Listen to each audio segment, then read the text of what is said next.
Ciao amici, oggi siamo in terra toscana in direzione di San Galgano. A più tardi. Siamo anche fortunati perché sembra proprio una bella giornata in quel momento e anche caldino, infatti al momento ci sono 12 gradi.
Informazioni qui sulla abbazia di San Galgano.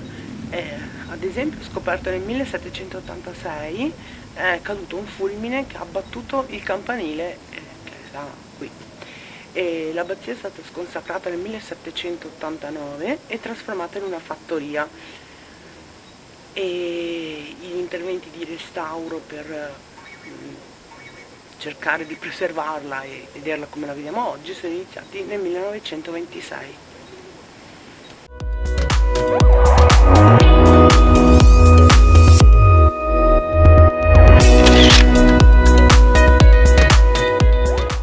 Siamo trasferiti a Colle Val e ho il fiatone perché la strada è tutta in salita, sono piena di raffreddore, non riesco a respirare, vabbè. Io ero già stata qua 7 anni fa e niente, siamo venuti a fare un giro di nuovo, ma è tutto chiuso.